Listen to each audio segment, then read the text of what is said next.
We've been telling you about the radical Republican effort to suppress the vote with a slew of voter ID laws. Now we're seeing a pattern that explains why we're seeing this. Let's bring on NBC's Mara Schiacavo, who will give us the latest on this. Mara?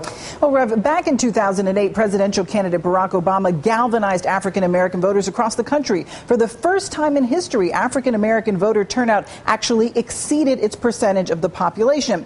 And we saw that turnout especially high or growing in 5 key swing states. They were all states that President Obama won, and those were Florida, North Carolina, Virginia, Ohio, and Michigan.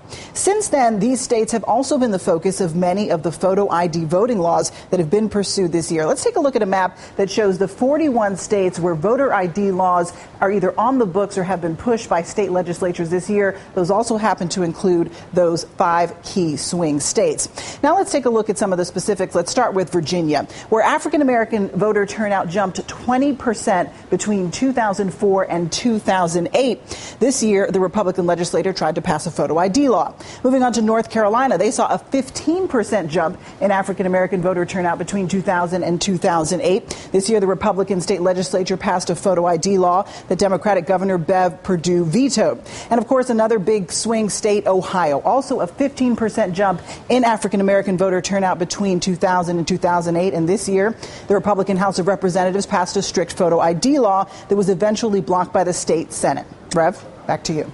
Thanks, Mara. Folks, make no mistake about it. This is a coordinated attempt to defeat President Obama in 2012. Let me bring in Andrew Gillum, Director of Youth Leadership at People for the American Way. Andrew, thanks for joining us.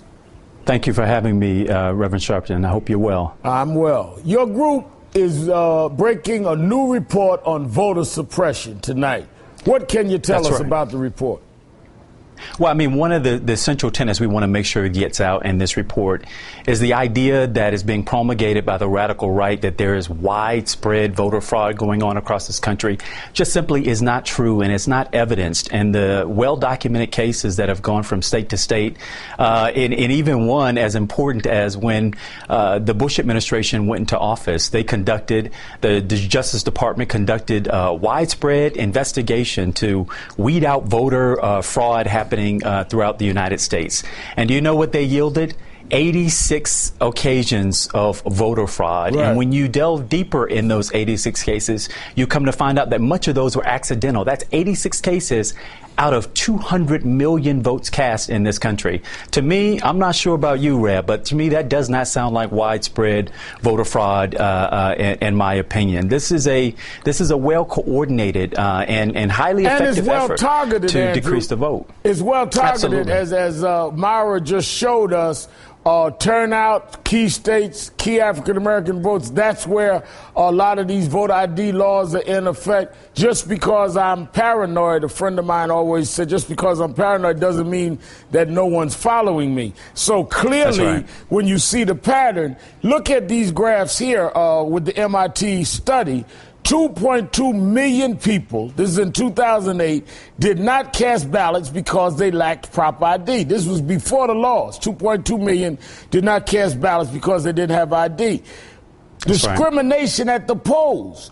Who was asked for ID in 2008? African Americans, 70% of those asked. Hispanics, 65%, a little less. Whites, only 51%.